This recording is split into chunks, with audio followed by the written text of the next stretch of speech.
Morning Celkon mobile సమర్పిస్తున్న business breakfast షోకి స్వాగతం. గ్లోబల్ మూడ్ ఈ మండే మార్నింగ్ పాజిటివ్ గా కనిపిస్తుంది. ఏషియన్ మార్కెట్స్ లో ఒక పాజిటివ్ ట్రేడింగ్ సెషన్ చూస్తున్నాం. జపనీస్ మార్కెట్స్ ఆఫ్ కోర్స్ ఇవాళ సెలవు తీసుకున్నాయి, but majority of the other Asian markets లో ఒక పాజిటివ్ మూడ్ కనిపిస్తుంది. SGX నిఫ్టీ కూడా 7877 27 పాయింట్ల లాభంతో ట్రేడ్ అవుతుంది. సో ఒక పాజిటివ్ ఓపెనింగ్ కోసం మార్కెట్స్ సిద్ధం అవుతున్నాయి. యుఎస్ మార్కెట్స్ లాస్ట్ ఫ్రైడే లాభాలతో క్లోజ్ అయ్యాయి. ఫెడ్ మినిట్స్ లాస్ట్ వీక్ ఇచ్చిన ఉత్సాహం కావచ్చు, అలాగే అక్కడి కంపెనీలు ప్రకటించిన స్ట్రాంగ్ ఎర్నింగ్స్ కావచ్చు, ఇవన్నీ కూడా లాస్ట్ వీక్ S&P 500 కి చాలా కాలం తర్వాత ఒక బెస్ట్ వీక్లీ పెర్ఫార్మెన్స్ గా అనలిస్ట్ చెప్తున్నారు. అలాగే ఇదే పరిస్థితి ఇతర ఏషియన్ మార్కెట్స్ లో కూడా కనిపిస్తుంది. యూరోప్ కావచ్చు, ఏషియా కావచ్చు, లాస్ట్ వీక్ స్ట్రాంగ్ గా క్లోజ్ కావడం చూసాం. All markets anywhere between 1 to 3% or 3.5% పెరిగిన మార్కెట్స్ కూడా ఉన్నాయి. మన నిఫ్టీ కూడా లాస్ట్ వీక్ 1.2% పెరగడం చూసాం. లాస్ట్ 4 వీక్స్ లో మూడు వారాలు నష్టాలతో ముగిసిన లాస్ట్ వీక్ మాత్రం నిఫ్టీ కూడా పాజిటివ్ గా క్లోజ్ కావడం చూసాం. అంటే దురదృష్టవశాత్తు ఫ్రాన్స్ మీద జరిగిన టెర్రరిస్ట్ అటాక్ కావచ్చు, ఆర్ అంతకుముందు గ్లోబల్ డెవలప్మెంట్స్, చైనా రిపర్కషన్స్, ఇటువంటివన్నీ కూడా కరెన్సీ వార్స్, వీటన్నిటిని కూడా మార్కెట్స్ ప్రస్తుతం పక్కన పెట్టి నీకు మళ్ళీ పాజిటివ్ టెరిటరీలో ట్రేడ్ అయ్యే ప్రయత్నంలో ఉన్నాయి. ఎందుకంటే త్వరలోనే వడ్డీ రేట్లు పెరగబోతున్నాయి. అంటే నెక్స్ట్ మంతే యుఎస్ లో ఫెడరల్ రిజర్వ్ వడ్డీ రేట్లు పెంచబోతోంది. అనుకోకుండా ఇవాళ ఒక అకస్మాత్తుగా ఒక మీటింగ్ కూడా నిర్వహిస్తున్నారు. ఫెడరల్ రిజర్వ్ మీటింగ్ కాల్ఫర్ చేశారు.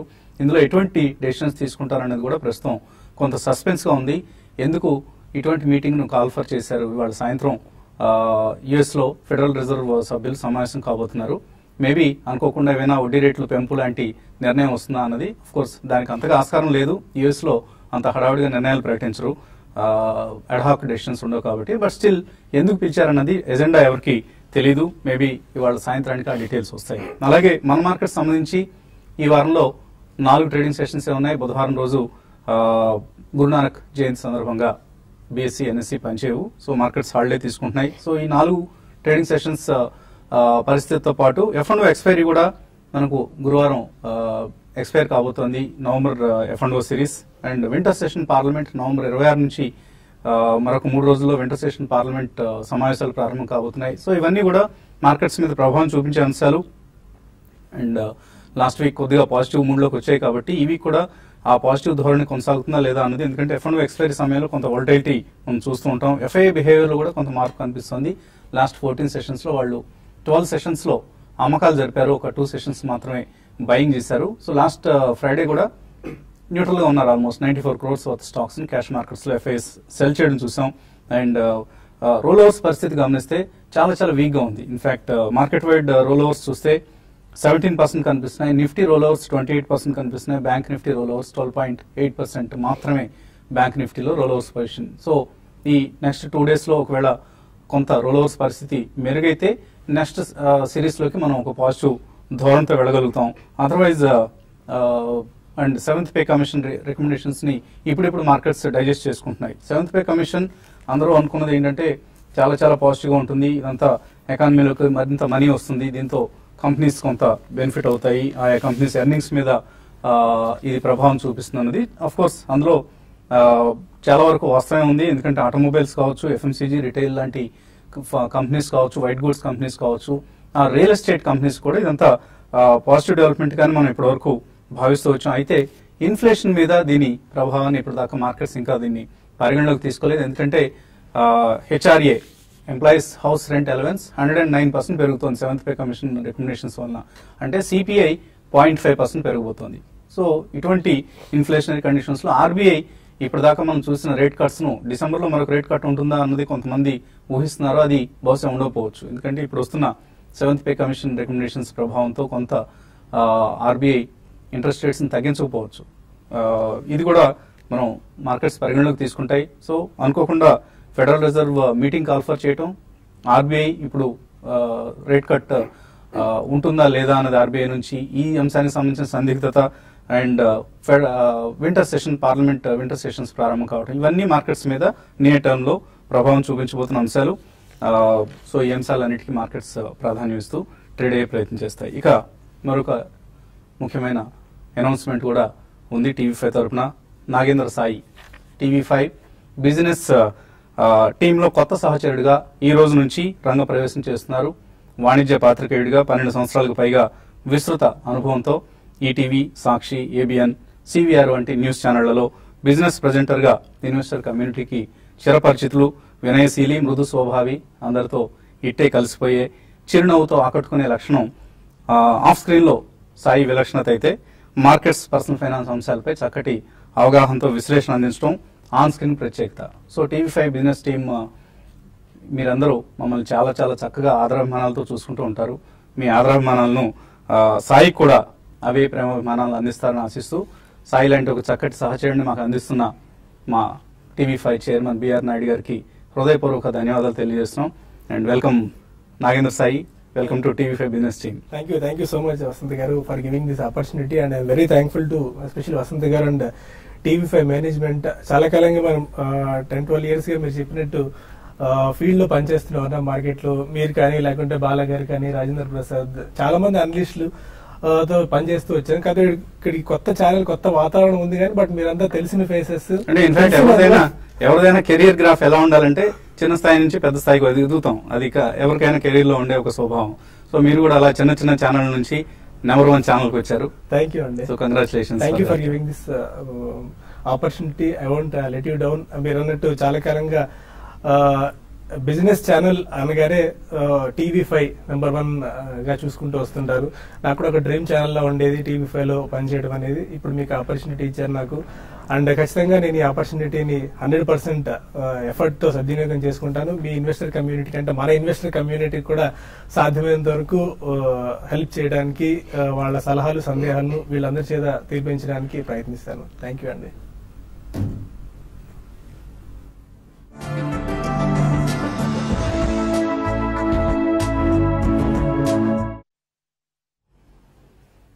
సో బాలా గారు, మీకు కూడా సాయితో ఒక చాలా కాలం కలిసి పనిచేశారు. మీరు కొన్ని ఇతర ఛానళ్లలో మీరు సాయి కలిసి ప్రోగ్రామ్స్ నిర్వహిస్తుండేవారు.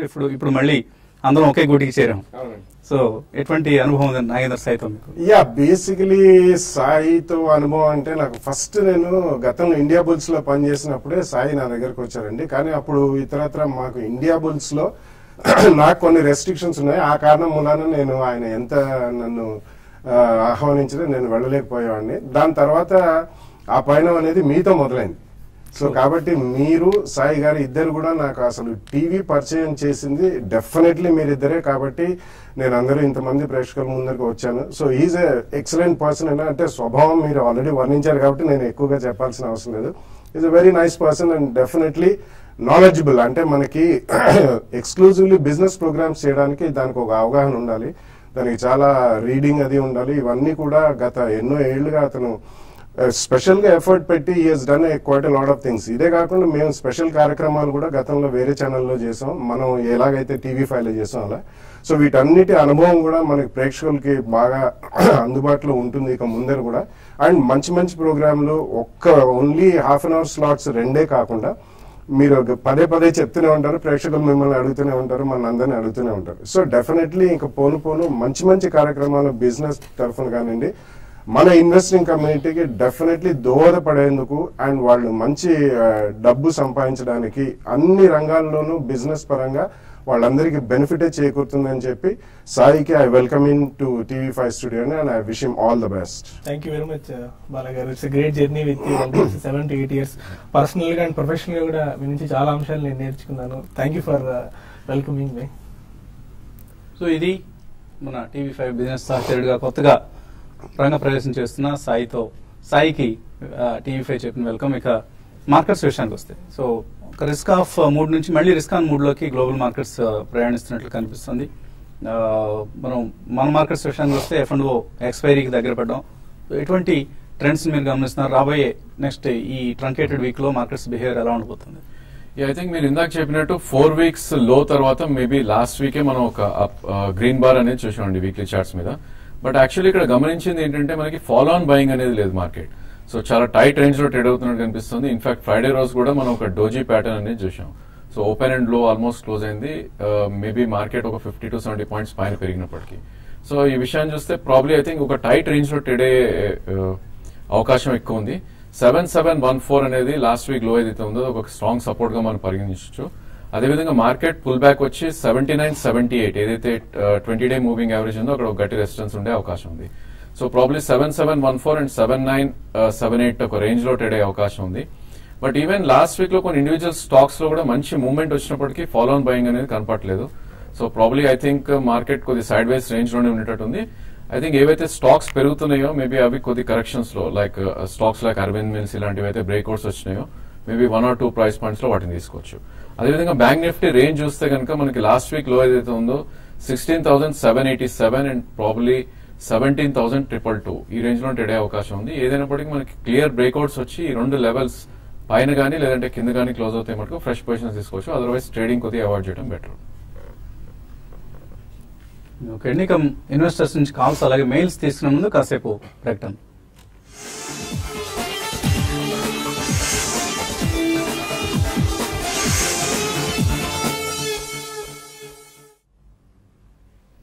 సెల్కాన్ మొబైల్ సమర్పిస్తున్న బిజినెస్ బ్రేక్ఫాస్ట్ షోకి తిరిగి స్వాగతం. ఇందాక ఇంట్రోలో మనం అనుకున్నాం 7th pay commission impact markets మీద ఏ విధంగా ఉండబోతోందని. సో నార్మల్ గా ఏ పే కమిషన్ రిపోర్ట్ వచ్చిన తర్వాత అయినా ఉద్యోగుల సాలరీస్ పెరిగిన తర్వాత దాని ప్రభావం ఎకానమీ మీద కనిపిస్తూ ఉంటుంది. ఒక అంచనా ప్రకారం $15 బిలియన్ స్టిమ్యులస్ లభించబోతోంది కార్పొరేట్ సెక్టర్ కి పే కమిషన్ రికమెండేషన్స్ వల్ల. ఎందుకంటే సుమారుగా ₹1,00,000 కోట్ల మార్కెట్స్ లోకి ఎకానమీలోకి వస్తుంది, కొత్తగా వస్తుంది ప్రభుత్వం నుంచి, ఉద్యోగుల జేబుల్లోకి వస్తున్నాయి. దీనివల్ల కన్సంప్షన్ డిమాండ్ పెరుగుతుంది. ఆటో కావచ్చు, ఎఫ్ఎంసీజీ కావచ్చు, రియల్ ఎస్టేట్ కావచ్చు. ఎందుకంటే మనం మారుతిని తీసుకుంటే 2008లో ప్రభుత్వ ఉద్యోగులు కేవలం 2% మాత్రమే మారుతి కార్లు కొంటున్న వాళ్ళలో 2% మాత్రమే ప్రభుత్వ ఉద్యోగులు ఉండేవాళ్ళు. ఇప్పుడు అది 15% పెరిగింది. ఇదంతా కూడా జీతాలు పెరగడం వలన జరిగిన పరిణామమే. అలాగే మనం ప్యాకేజ్ ఫుడ్ లో తీసుకున్నా కూడా హిందుస్థాన్ యూనిలివర్, బ్రిటానియా లాంటివి ఇప్పుడు ప్రీమియం ప్రొడక్ట్స్ మార్కెట్స్ లోకి ఇంకా ఇంట్రడ్యూస్ చేసి ఎక్కువ ఆదాయాన్ని ఆర్జించే అవకాశం ఉంటుంది. రియల్ ఎస్టేట్ లో ఫర్ ఇన్స్టెన్స్ శోభా డెవలపర్స్ ఈ కంపెనీ అమ్మే మొత్తం ఫ్లాట్ లో 6% ప్రభుత్వ ఉద్యోగులు కొంటారు. రాబోయే రోజుల్లో ఇంకా పెరిగే అవకాశం ఉంటుంది. ఇది రియల్ ఎస్టేట్ కంపెనీస్ కి ప్రభుత్వ ఉద్యోగులకి మధ్య ఉండే అనుబంధం ఇంకా పెరగబోతోంది. సో ఇవన్నీ కూడా ఆయా సెక్టర్స్ కంపెనీస్ మీద ప్రభావం చూపించే అంశాలు. మరొక కీలకమైన అంశం సెన్సెక్స్ లో December 21 నుంచి చేంజెస్ చేయబోతున్నారు. ఇందులో వేదాంత, హిందాల్కో ఈ రెండు కూడా ఇప్పుడు లాస్ మేకింగ్ కంపెనీస్ అయిపోయాయి. వీటిని సెన్సెక్స్ లోంచి తొలగించి ఏషియన్ పెయింట్స్, అదానీ పోర్ట్స్ ని ఇంక్లూడ్ చేయబోతున్నారు December 21 నుంచి సెన్సెక్స్ లోకి. ఈ రెండు ఇప్పటికే నిఫ్టీలో ఇంక్లూడ్ అయిన కంపెనీస్ ఇప్పుడు సెన్సెక్స్ లో కూడా చేరుతున్నాయి కాబట్టి ఈ రెండు కౌంటర్స్ లో హైట్ అండ్ ట్రేడింగ్ యాక్టివిటీ ఉండే అవకాశం కనిపిస్తోంది. కాల్స్ తీసుకుందాం. ఫస్ట్ కాల్ ఖమ్మం నుంచి అభిషేక్ రెడ్డి ఉన్నారు. చెప్పండి అభిషేక్ రెడ్డి గారు. Sir good morning sir. Morning అండి. సార్ జెన్సార్ టెక్నాలజీ అని అలంబిక్ ఫార్మా ఈ రేట్ లో తీసుకుందాం అనుకుంటాను సార్. వాటి బిజినెస్ ఎలా ఉంటుంది ఏంటనేది తీసుకోవచ్చా? Okay. Yeah, Zensar and Alembic రెండు కూడా దే ఆర్ డీసెంట్ కంపెనీస్ అండి. Alembic pharma definitely last 2 quarters లో కూడా ఒక స్పెసిఫిక్ మాలిక్యూల్స్ ఏవైతే వాళ్ళు యుఎస్ లో రిలీజ్ చేశారో దాని ఫాలో ఆన్ ఎఫెక్ట్ మనకి ఈవెన్ లేటెస్ట్ క్వార్టర్ లో కనిపించింది. కాబట్టి కొద్దిగా బల్కీగా ఉన్నాయి వాళ్ళ ఎర్నింగ్స్ అనేది. బట్ బేస్ ప్రైస్ మీద కూడా డెఫినెట్లీ నెక్స్ట్ 1 or 2 years లో మంచి రిటర్న్స్ వచ్చే అవకాశం ఉంది. సిమిలర్లీ జెన్సార్ టెక్నాలజీస్ కూడా they are graduating to digital technologies right from legacy systems. And mid cap IT కంపెనీలో ఇది లాస్ట్ 6 months to 1 year లో కూడా ఎక్సలెంట్ రిటర్న్ ఇచ్చిన స్టాక్ అండి. And definitely it's one of the good stocks in mid cap IT segment. కాబట్టి రెండు కూడా already ఉంటే ఉంచమనే చెప్తానండి. చెన్నై నుంచి రవికుమార్. అడగ రవి గారు. Good morning sir. Last month Kutumbarao recommendation register interest okay. 25% వరకు పెరిగింది. యాక్చువల్గా నేను 2 price points లో తీసుకుందాం అనుకున్నాను. మళ్ళీ ఎంటర్ అవుతుంది అంటారా? తర్వాత టాటా స్పాన్స్ ఒకటి కొంచెం 40% లోలో ఉంది సార్. అది ఏం తీర్చంటారు? ఓకే. యా, ఎస్టర్ ఇండస్ట్రీస్ మీరు చూస్తే కనుక ప్రాబ్లీ లాస్ట్ 3 months లోనే ఇది 25 రూపీస్ నుంచి ఆల్మోస్ట్ 87 దాకా పెరగడం చూసామండి. సో ఇలాంటప్పుడు చేంజ్ చేయడం ఇట్స్ నాట్ వర్త్ అండి స్టాక్స్ ని. I think 20-day moving average దగ్గర I think we should add on. Basically 79 current market price ఉంది. మేబీ 67, 68 వస్తే కనుక అక్కడ మీరు యాడ్ చేయొచ్చు. అదేవిధంగా 63 20-day మూవింగ్ యావరేజ్ అక్కడ ఒక గట్టి సపోర్ట్ ఉండే అవకాశం ఉంది. సో కరెక్షన్ కోసం వెయిట్ చేయండి. ఉన్నాయి మాత్రం ఉంచండి. ప్రాబ్లీ స్టాక్ నెక్స్ట్ 1 year లో 90 to 100 దాకా వెళ్ళే ఛాన్స్ ఉంది. అదేవిధంగా టాటా స్పాన్ చూస్తే కనుక ప్రాబ్లీ ఆల్ మెటల్స్ తో పాటు ఇది కూడా ఒక వీక్ ట్రెండ్ ని మనం చూస్తున్నాం చార్ట్స్ పరంగా. సో ఆల్మోస్ట్ ఇది 1200 రూపీస్ నుంచి 435 దాకా రావడం చూసాం. సో ఎగ్జిస్టింగ్ పొజిషన్ అయితే ఉంచండి. ఫ్రెష్ గా యావరేజ్ అయితే చేయొద్దు. మేబీ 360, 380 దగ్గర మీరు సెకండ్ ప్రైస్ పాయింట్ గా తీసుకోవచ్చు. అదేవిధంగా పుల్ బ్యాక్ వచ్చి ప్రీవియస్ స్వింగ్ హై ఏదైతే 540 ఉందో అక్కడికి వస్తే కనుక మీరు ప్రాఫిట్స్ కానీ లేదంటే స్వల్ప నష్టాలున్నా బుక్ చేసుకోవాలి. మరి కాల్ నిజామాబాద్ నుంచి సురేష్. అన్న సురేష్ గారు. సార్ యాక్సిస్ బ్యాంక్ ఈ టైంలో ఈ ప్రైస్ లో బై చేయొచ్చా? యాక్సిస్ బ్యాంక్ దేనికోటి? యాక్సిస్ బ్యాంక్ సార్ ఇంకో సజెషన్ అది మాకు కాల సందేహానికి తీర్చడానికి మీరు జస్ట్ 10 minutes తీసుకుంటున్నారు సార్. ఇంకో ఆ ప్రోగ్రామ్ ఒక హాఫ్ అన్ అవర్ ఎక్స్టెండ్ చేస్తే బాగుంటుంది. పైనండి తప్పకుండా. సో హాఫ్ అన్ అవర్ కాదండి, త్వరలోనే మనం 24 hours మీకు అందుబాటులో ఉండే ప్రయత్నం కూడా చేస్తున్నాం. దానికి సంబంధించిన ప్రకటన కూడా వస్తుంది, కొద్దిగా ఓపిక పట్టాలి అంతే. స్టేట్ ఉండండి. యాక్సిస్ బ్యాంక్ చూస్తే కనుక మేబీ షార్ట్ టర్మ్ కి అయితే వద్దనే చెప్తానండి. లాంగ్ పొజిషన్స్ ఈ స్టాక్ చూస్తే కనుక 445 నుంచి మేబీ 479 రేంజ్ లో ట్రేడ్ అవుతుంది. సో ప్రస్తుతం అయితే అవాయిడ్ చేయండి. ఇన్ కేస్ మీరు ట్రేడింగ్ లో లాంగ్ పొజిషన్స్ తీసుకోవాలి అనుకుంటే కనుక కొద్దిగా డిప్ కోసం వెయిట్ చేయండి. 455, 456 అక్కడ అటెంప్ట్ చేయొచ్చు with strict stop loss at 445. అదేవిధంగా పుల్ బ్యాక్ వచ్చి 480, 485 వస్తే కనుక అక్కడ మీరు ఎగ్జిట్ అయ్యే ప్రయత్నం చేయాలి. కర్నూలు నుంచి మధు మరొకాలం. అడగండి Madhu. Sir good morning sir. Morning అండి. Sir Renuka sugar pal technology pallet technology sir, దాన్ని బై చేశాను సార్. అది ఉంచొచ్చా తీసేచ్చా సార్? ఏ ప్రైస్ లో బై చేశారండి? రేణుకా సుగర్ వచ్చేసి 16.50 సార్. ఓకే. పాలెట్ టెక్నాలజీ వచ్చేసి 114 రూపాయలు బై చేశాను sir. Okay. Renuka sugars and పాల్. యా బేసికలీ రెండు కూడా ఉంచండి, ఎందుకంటే కరెంట్లీ షుగర్ స్టాక్స్ అన్ని కూడా they are actually on a tear అండి. లాస్ట్ 1 month గా అన్ని కూడా మనకు ఆల్మోస్ట్ 50-60% అలా పెరిగాయి. జనరలీ మనకి షుగర్ ప్రైజెస్ పెరుగుతున్నాయి యాజ్ ఎ కమోడిటీ, కాబట్టి ఇవన్నీ కూడా గతంలో extremely beaten down stocks and neglected sector. కాబట్టి కరెంట్లీ ఉంచండి, అడిషనల్ గా మాత్రం యాడ్ చేయొద్దు. ప్రాబ్లీ మేబీ 20-25 జోన్ లో కొద్దిగా ప్రాఫిట్ బుక్ చేయండి. కొద్దిగా కాషియస్ గా ఉండాలి. పాలరైట్ టెక్నాలజీస్ కూడా లాస్ట్ 6 months to 1 year లో బాగా రాణించిన స్టాక్, డీసెంట్ ఫండమెంటల్స్ ఉన్నది, కాకపోతే మైక్రో క్యాప్ స్టాక్స్ కాబట్టి కొంచెం జాగ్రత్తగా ఉండాలండి. మీరు కొన్న రేట్ లో స్టాప్ లాస్ పెట్టుకుని ఉన్న పొజిషన్ అయితే క్యారీ ఫార్వర్డ్ చేయండి. ఎక్కడన్నా మీకు 15-20% జోన్ లో ప్రాఫిట్స్ వస్తుంటే కొద్దిగా ప్రాఫిట్స్ బుక్ చేయడం మాత్రం మర్చిపోకండి. మరొక హైదరాబాద్ నుంచి కిరణ్. అయ్యండి కిరణ్ గారు. Hello sir. మార్నింగ్ అండి. గుడ్ మార్నింగ్ అండి. నేను ఆంధ్ర పెట్రోకెమికల్ 90 rupees లో తీసుకున్నాను సార్. ఓకే. అదేమో ఇప్పుడు బాగా తగ్గింది, 15 rupees కింద వచ్చేసింది. హోల్డ్ చేయమంటారా, యావరేజ్ చేయమంటారా, అమ్మే చేయమంటారా? ఎన్ని స్టాక్స్ తీసుకున్నారు? 3000 అండి. ఆంధ్ర పెట్రోల్ చూస్తే గత 1 year గా ప్రాబ్లీ స్టాక్ చూస్తే కనుక మనకి ఎట్పార్ నుంచి ఆల్మోస్ట్ 28-30 రూపీస్ దాకా పెరగడం చూసామండి. ఇది ఓన్లీ బీఎస్సీలోనే ట్రేడ్ అవుతున్న స్టాక్. సో ఎక్కువ లిక్విడిటీ కూడా ఉండదు. సో ప్రాబ్లీ 3000 కొన్నా అంటున్నారు కాబట్టి స్ట్రిక్ట్లీ మీరు అరౌండ్ 12 రూపీస్ స్టాప్ లాస్ పెట్టుకోండి. అదేవిధంగా మార్కెట్ లో పుల్ బ్యాక్ వచ్చి మీ ప్రైస్ వస్తే డెఫినెట్ గా 50% ఎగ్జిట్ అవ్వండి. అదేవిధంగా 20 and 26 మధ్యలో కనుక మొత్తం you should exit the position. Okay. ఇప్పుడు మెయిల్స్ వసంత్ గారు అందిస్తారు. కొన్ని మెయిల్స్ కూడా అందే. మనకు విష్ణు వడ్లమూడి అడుగుతున్నారు, లాజిస్టిక్స్ ట్రాన్స్పోర్ట్ సెక్టర్ లో 6 months మాత్రమే ఉంటారట, ఎటువంటి స్టాక్స్ రికమెండ్ చేస్తారు? 6 months is a tough time to really answer అండి, but I think I would go with TCI అండి. ఎందుకంటే అందులో కొద్దిగా యూనో హైవ్ ఆఫ్ చేసి సెపరేట్ గా డివిజన్స్ అనేది ఐదర్ సెల్లింగ్ ఆఫ్ చేయడం లేకపోతే సెపరేట్ లిస్ట్ చేయడం అనే ప్రక్రియ ఒకటి చేపట్టారు. అది కనుక 6 months లో అయితే కొంచెం వాల్యూ అన్లాకింగ్ ఉంది కాబట్టి ఉన్న వాటిలో I would go with TCI in logistics for 6 months. Umababu అడుగుతున్నారు, చెన్నై పెట్రో 200 రూపాయలు కొన్నారు, hold or exit? Chennai petro చూస్తే కనుక ప్రాబ్లీ స్టాక్ మనకు 125 నుంచి ఆల్మోస్ట్ డబల్ అవుట్ అని చూసామండి లాస్ట్ 7 to 8 months లోనే. అండ్ అగైన్ కొద్ది కరెక్షన్ మోడ్ లో ఉంది. సో ప్రాబ్లీ మీరు 200 లో కొన్నంటున్నారు కాబట్టి ఇక్కడైతే మీరు హోల్డ్ చేయాలి. 174 దగ్గర ఉంది. బట్ ట్రేడింగ్ స్టాప్ లాస్ మటుకు 162 కింద క్లోజ్ అవుతే మటుకు definitely should exit your stop loss. అదేవిధంగా మార్కెట్ పుల్ బ్యాక్ వచ్చి 20-day మూవింగ్ యావరేజ్ ఏదైతే 202 ఉందో అక్కడ మీరు మీ పొజిషన్ ఎగ్జిట్ అవ్వాలి. సోలా శేఖర్ అడుగుతున్నారు, ఆయన దగ్గర మార్కెటర్ లైన్స్ ఉన్నాయట, 25 రూపాయలు 500 షేర్లు ఉన్నాయి, ఏం చేయాలి?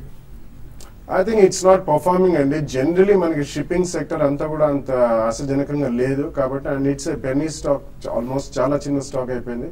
ఇన్ మై ఒపీనియన్ ఇందులోంచి బయటపడి పర్ఫార్మింగ్ సెక్టర్ లోకి వెళ్తే బెటర్ అండి. Ravi Varma Axis Bank futures 464లో కొన్నారు, ఇప్పుడు తగ్గింది కొద్దిగా, ఏం చేయాలి? ఐ థింక్ ఇక్కడ హోల్డ్ చేయాలండి. ప్రాబ్లీ 459 కరెంట్ మార్కెట్ ప్రైస్ ఉంది. స్ట్రిక్ట్లీ క్లోజింగ్ బేసిస్ 452 కింద స్టాప్ లాస్ పెట్టుకోండి. పుల్ బ్యాక్ వచ్చి 473 and 475 మధ్యలో వస్తే కనుక మీరు ఎగ్జిట్ అయిపోండి. ఆయిల్ ఇండియా 360 రూపాయల్లో కొన్నారు, కారణం రాజేంద్రన్.